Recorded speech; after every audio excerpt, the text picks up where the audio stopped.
Hello everyone, and welcome to Struggle Session, special late night release on All Hallows Eve, Samhain for the weekends, the night after Devil's Night for those who like to fire it up. I'm your host Leslie Lee III. Today we have a special spooky episode with best-selling writer and critic, the author of Manhunt and the upcoming Cuckoo, out next June on Tor Nightfire, Gretchen Felker Martin. We get into all sorts of horror and literary topics, including Hellraiser, Evil Dead, even chat a bit about Riddick, and the passing of Cormac McCarthy. It's a great episode, I hope you enjoy it. But thank you so much for joining us once again on Struggle Session. Thank you all for your subscriptions and your support and your kind words.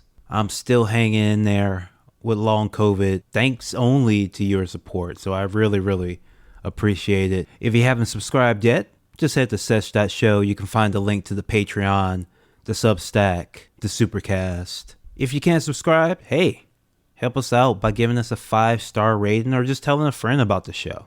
And if you want to listen to those hundreds of bonus episodes and dozens of commentaries, including Bug Mang on the Star Wars saga, and you can't subscribe at sesh.show, just shoot me an email at thestrugglesession@gmail.com. Next on the docket, health permitting always, I'm going to try to nail down the episode with Kay Halper on just the horrific genocide. Yes, you can say it, genocide going on in Gaza, and why comedians of all people are publicly endorsing it. We'll talk to Katie. She's an expert on these matters, and she's doing a really great job covering this topic over on the K-Hop. Make sure to check out her stream over there on YouTube. Back to today's episode. Gretchen and I give some horror film recommendations towards the end, but we neglected to give our literary recommendations. So if you're looking to do some horror reading during spooky season, which continues until, let's say, the week after Thanksgiving at the very least, Gretchen says you can pick up Brainwyrms by Alison Rumfitt, Wilding by Melanie Tim, and Leech by Hiron Ennes. My recommendations: Things Have Gotten Worse Since We Last Spoke and Other Misfortunes by LaRocca, My Soul to Keep by Tananarive, and Man with No Name by Laird Barron. Again, thank you so much for listening and all your support. Stay safe, wear a mask, free Palestine. On with the show. It's here. You hear what I'm telling you? In my mind, I created it. I built you. I created it, and it's real. Don't you understand?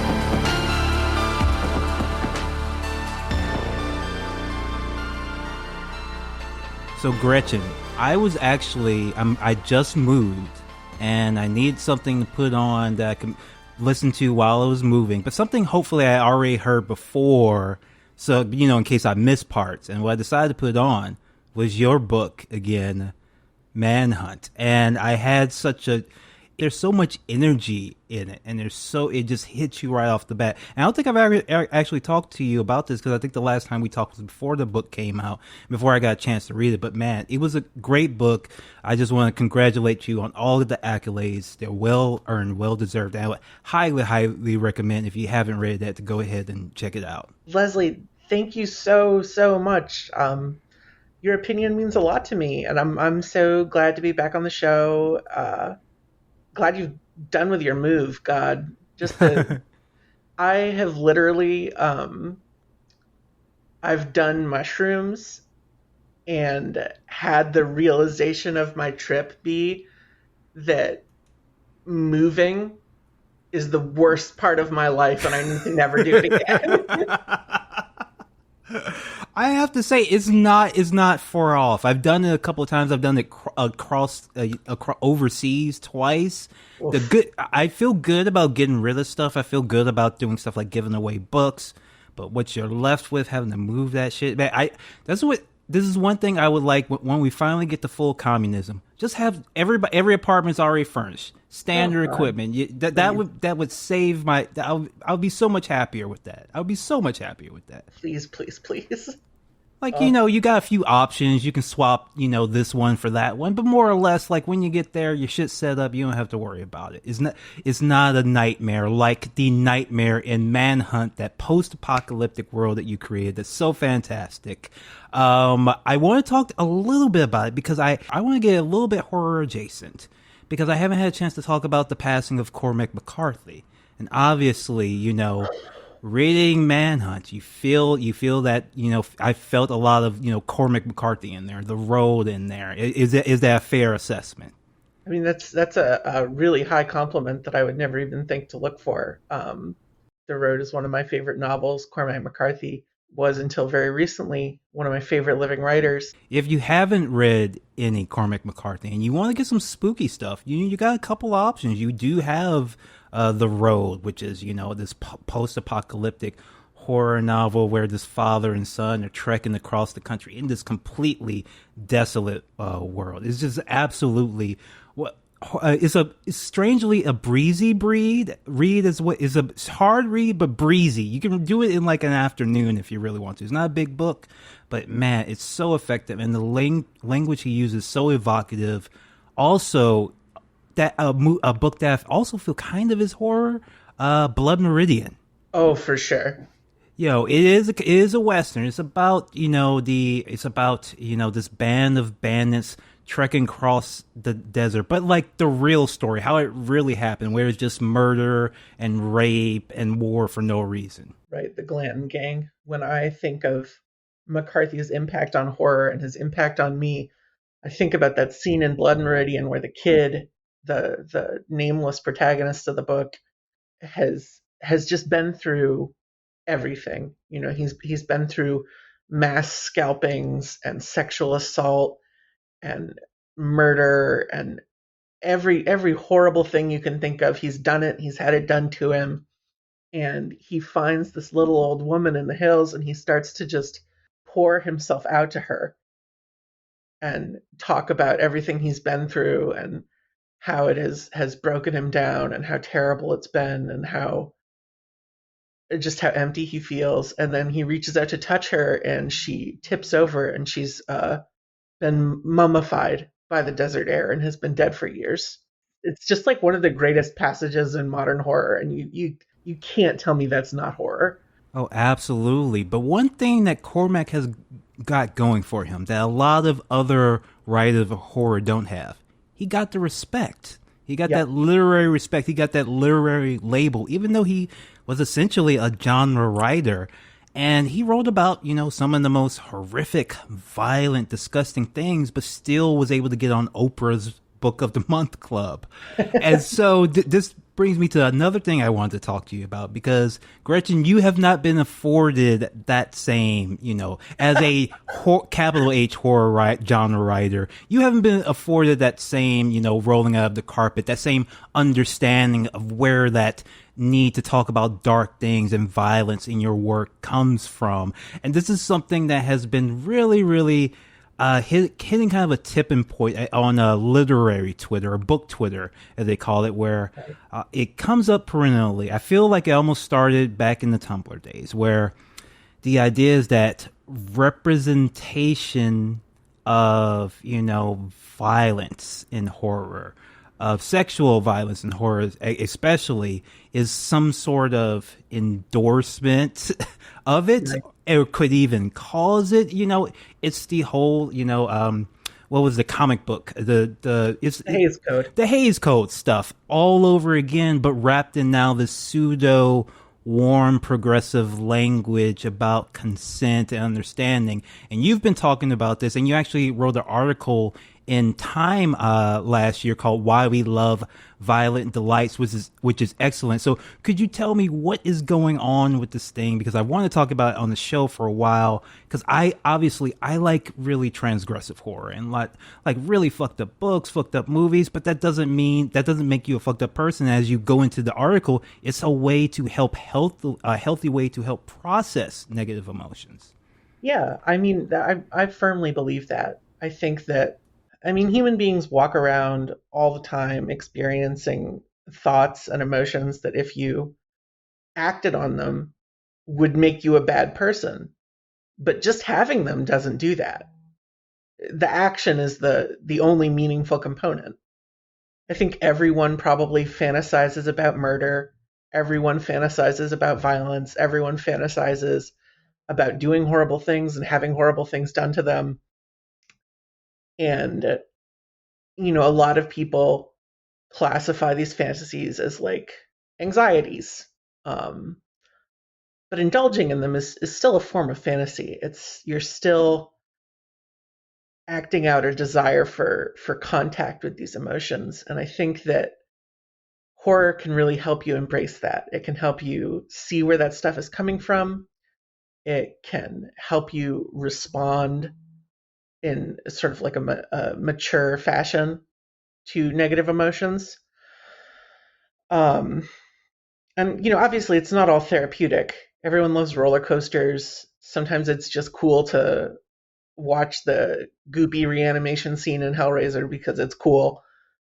But there is a lot of value in it. And I think the big thing that horror can give us is that if we engage intentionally with our own discomfort and our own worst impulses and thoughts, we can start to experience empathy not just for ourselves, but for other people, for people who may have more intimate experiences of those things than we do, for people who are driven to do them. And that empathy can make you more curious and more informed and more able to navigate the world. Yeah, one thing I jumping back to Manhunt, one thing I noticed that you do in your book that you don't get in a lot of other horror books, and I think you don't get, and you definitely don't get in a lot of other genres. You give the perspective of the antagonist. You show what it is like to be a sort of monstrous person. And we're not talking about the zombie mutant men. We're talking about the TERFs, the real problems in real life and in Manhunt. And you give them more life than I think they probably deserve sometimes. But that is like the beauty of horror. When I was writing the book, I did some revisiting of like foundational TERF texts. Like I reread The Transsexual Empire. And honestly, my conclusion was like, Jesus, these people are so fucking deranged and boring. Like, yes. Like all fascist reactionaries, they're acting out because they perceive their own lives as being out of control. What TERFs really want is to have the power and social status that cis men enjoy in America. They want to be part of the patriarchy and enact violence on their social lessers. And, you see this over and over and over again through their political alliances with hard right-wing extremists. And that's not new. The financial arrangements between the Heritage Foundation and modern TERF organizations are echoed back through history all the way to Dworkin, who was very chummy and close with right-wing advocacy groups and lobbyists and even legislators. So you have these people who have legitimate grievances about the way that they experience life, that they're oppressed by men, that they've been brutalized. They have no control over the way the world is moving around them. And so they look around and maybe they realize like, wow, it's, really a problem of like the capitalist, patriarchal, military industrial complex, but I can't really do anything about that. So I'm going to pick a target that I can hurt. so that I can feel like I'm doing something. And who can you hurt? Minorities, the oppressed, people who are already downtrodden. Yeah. Yeah, exactly, exactly. Oh, but well, speaking of people who do like taking pleasure in the pain of others, you mentioned Hellraiser. So let's get into some horror flicks. There was a brand new Hellraiser came out. I forget the name of it. I think it was let me see. I think it was just Hellraiser. It was just Hellraiser. Hulu's Hellraiser 2022, directed by David Bruckner, who also directed the horror film The Signal, which is actually a very, very underrated film, I think. I know you're a Hellraiser aficionado, Gretchen. This new one, I really want to like it. I was really hope for the best. I was not down with them doing another Pinhead. I wish that, like, you know, if you're going, like, people were upset about them gender swapping Pinhead. I don't care about that. I was just like, Pinhead's one person, you know. He's not like the mascot of Hellraiser. He's one Cenobite. Right. You always have an opportunity to create new weirdos for us to look at, new leather daddies and mamas for us to be a scary horny for. But besides that, the new movie, even though I think the writing wasn't bad, I actually think the writing on every Hellraiser movie is kind of tight. I think they're mostly all well written. Whether it's executed well is one thing, but even the really cheap ones have pretty decent horror writing. But the execution, it was just too clean. It was too shiny. It felt like other things on Hulu. I completely agree. I think I liked it more than you did. I was really impressed with some of the practical effects, like the stuff with the expanding rooms and her getting sucked into the alternate world through the back of the car, or like the degloving scene where they use razor wire to pull the skin off a guy's arm. I thought that was incredible. But where's the sweat, man? Where's the goop? Yes, the goop. There's nobody rising from goop. I like. I don't want to look at this steampunk billionaire guy with a clock in his chest. Fucking give me some goop. More goop, more gore, more blood. That would have helped. I don't think it's a bad movie, but it could have been a bit more, which I feel like a lot of the later Hellraiser sequels you can also say that about as well. I love Hellraiser. I don't think I've gotten the chance to talk on the show about it that much. What's your favorite Hellraiser, Gretchen? Hellbound, Hellraiser 2. Hellbound, Hellraiser 2. Oftentimes, that is my favorite as well. I just love Leviathan. I think Leviathan is the coolest it's so fucking cool. thing in the world. Their vision of hell in that is just amazing. It's haunting me. Like, I think my brother used to rent those movies. And what is it? Hellraiser 2, it came out in 88. So I was 6 the first time I saw at least glimpses of this movie. And it's been seared in my brain since then. I remember on the playground, like, Pinhead was almost as popular as like Michelangelo or Raphael. It was a real horror movie for kids for some reason. But man, for a second, I forgot about the Teenage Mutant Ninja Turtles, and I was like, wow, those were just some really classy kids on your playground. Oh man, but yeah, I think I like Hellraiser 2 the most. Obviously, you know, Hellraiser 1, number 2, but I think my third favorite one is the Hellraiser in space. And people make fun of it, and I made fun of it too when I saw the commercial. But when you actually watch it, it's like actually pretty good. Like, it's like an anthology, and it just so happens that the last piece, the framing device, takes place in almost like a Event Horizon / Alien / Riddick type future where humanity is still trying to this one man is still trying to defeat the Cenobites. See, I gotta check that out because that's my jam. I've only seen the first 3 Hellraiser movies. I'm not big on like the 80s and 90s endless sequels era of horror, but that sounds good to me. I love Event Horizon. I would call myself a fan of the Riddick movies. I think they're great. Yes. I am the hugest fan of the Riddick movie. I love them so much. And hey, they started off as horror too. Pitch Black was a horror movie. And I loved, and I think I've talked about this on the show. A lot of Riddick is also in Alien 3 because David Twohy wrote the first pass of that.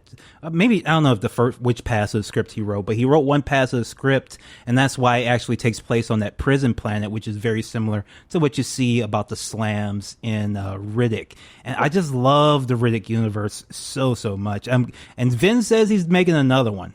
I'll be there day one. All right, so let's talk about another horror franchise that is returning to theaters, I think, this week, The Exorcist. Now, folks, let me give you a little bit of background on this story about these new Exorcist movies. I think it's supposed to be a trilogy, right? Mm-hmm. 3 new Exorcist movies, okay? Would anyone, Gretchen, would you care to guess how much Paramount paid for the rights to make 3 Exorcist films? Just the rights to make them, not paying, not the budget, not the cast, not the director, just for the rights to make the movie. I'm gonna guess $700 million. Ooh, close. You went high. You went very high. $400 million is the actual cost. God, $400 million for the rights to make the Exorcist movie, which I don't think, if you actually added up like the box office receipts of everyone but the first Exorcist movie, you would get the $400 million. That, in fact, $441 million was the box office for the first one, the one that was a classic 50 years ago. Jesus Christ. So I don't know why they spent $400 million for the rights to make it, but I'm kind of interested in the new one, even though it looked to me like from the commercials that this was clearly meant for streaming service, which is what the original rumor was, that they paid $400 million to have 3 Exorcist movies on Peacock or what. That's insane. I wouldn't say I'm excited. I love The Exorcist as much as the next bitch. It's very scary. It's very good. And also, I think when you try to build on it, you really run into the inherent conservatism of the premise. Yes. It's literally Catholicism versus a demon who's putting a girl through puberty. And also, and just on the $400 million, I don't think there's a copyright on demons or Catholicism or priests or anything. So you don't actually have to pay. You can just make a movie about an exorcism. But I'm sorry to cut you off there. No. I mean, they're fully doing it for the name. They want to be able to say The Exorcist, and that is insane. It seems like something I might watch eventually when I have a free night. I wouldn't say I'm very excited about it. I am always excited to watch almost every Halloween around spooky season, which I consider, I think is from like September 15th to November 15th, Thanksgiving at least, at the very least. That sounds right. I always love going back and not watching the original Exorcist. My partner YB, they like The Exorcist, but I'm a bigger fan of The Exorcist 3. I think The Exorcist 3 might be one of the greatest movies ever made, period, in any genre. Every time I watch it, I'm just blown away. That's the one where he's Karras is in the asylum, right? Yes. That's a great movie. Great. I can't believe people didn't appreciate it. I know there's different versions of it, but I remember it being like widely scorned when it came out. And it's just such an interesting and good movie. I love it. It has Patrick Ewing as an angel in it. It's so good. It's surreal. It's scary. It has one of the scariest scenes and now most copied horror scenes in that hospital wing where I don't want to spoil it for people, but when it happens, you'll know what it is. But man, I love that. So if you have not seen Exorcist 3, make sure to check that out this Halloween. Just a legitimately incredible movie. Horror movies have been doing fairly well during the pandemic. People are going to theaters. We'll go to the theater to see a good horror movie, and it doesn't have to cost $300 million plus $100 million worth of marketing budget. You know? Horror's all about craft. If you know how to create suspense as a director, as a DP, you can terrify the hell out of people for $1.50. Yeah, Skinamarink. Everybody, God. I haven't. I don't know if I can watch that. I don't know if I can watch it. I cannot say enough good about it. I mean, just like really one of the most remarkable horror films of the current century. It is so brutal. It so perfectly evokes the feeling of being alone as a child, of being neglected and abandoned, and coping with things that you have no frame of reference for.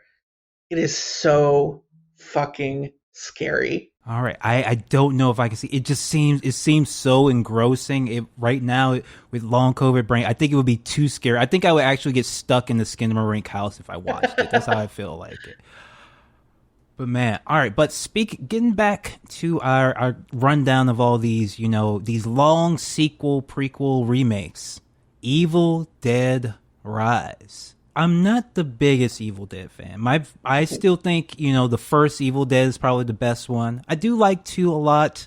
Not a big fan of Army of Darkness. I feel horrible saying this because I actually got to see Bruce Campbell before a screening of Army of Darkness, and he just talked the whole time about how he was like getting beat up every single day doing that movie. Like it was the hardest thing he did in his life, and how Sam Raimi was literally a sadist and would just make him do all these, nonstop brutal stunts, wearing all this gear, terrible weather, just awful stuff. And it's like, I think the movie's kind of mid, but I felt so bad about it.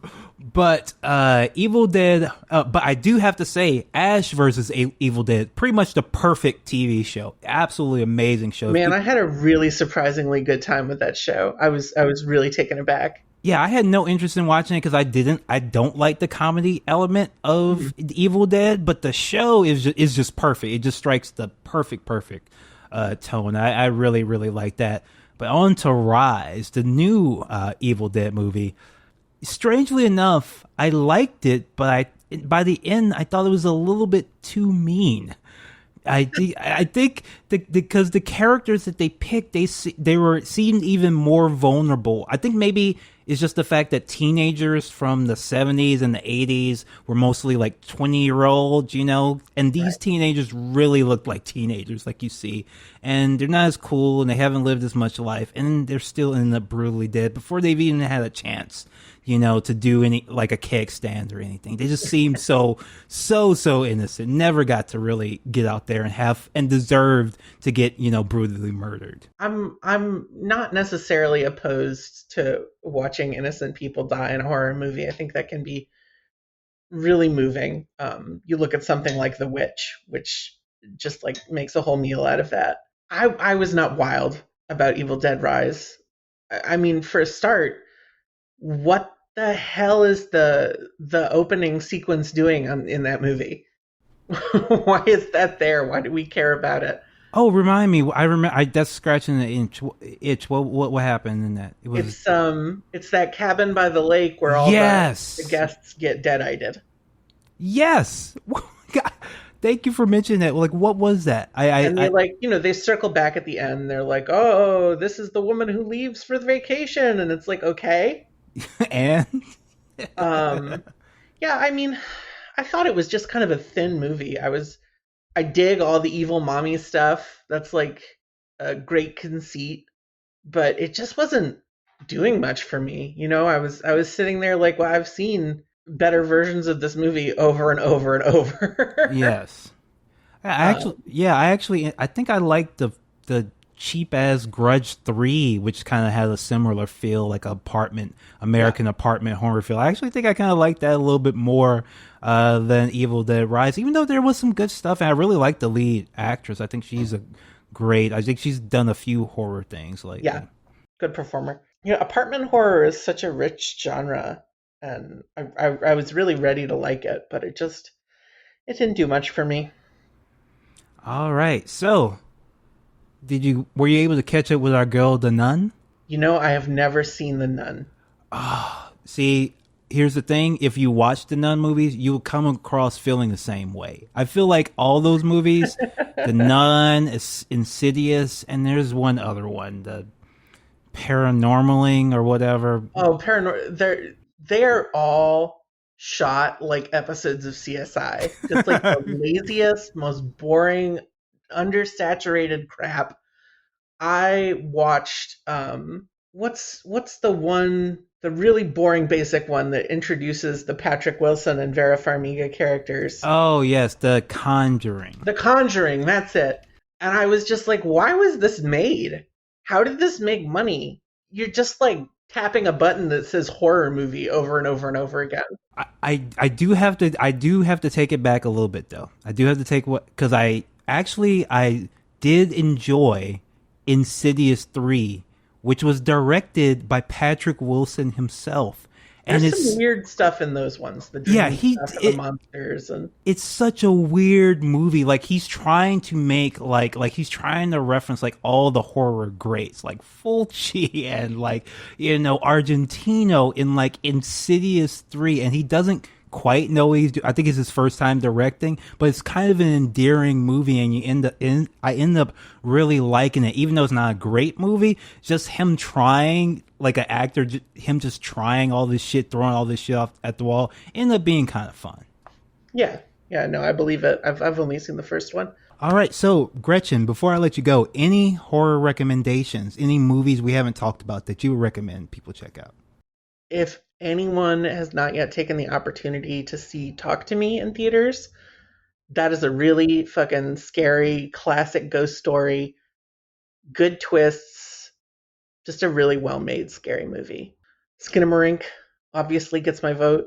And if you're looking at recent-ish horror, Lucas Fagelfeld's Hagazusa is sort of a companion film to The Witch that moves in a very different direction and I think is just extraordinary. It's a really low budget film that looks absolutely incredible and does a bunch of stuff you will just straight up never see in American cinema.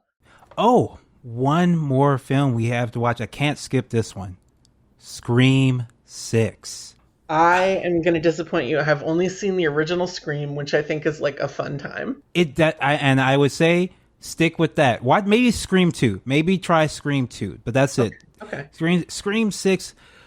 When I tell you, there was actually there's such meta horror has gotten so meta that is just like Twitter posts from people who are like scared to make Twitter posts because they don't want people to yell at them. I swear to God, there's like jokes about like the Snyder cut, and then it's like, what does that have to do with slicing up teenagers in small town America? I don't get it. I did not enjoy Scream 6 at all. I would not recommend it, but Scream 1 and 2, very, very good. Oh, one more thing.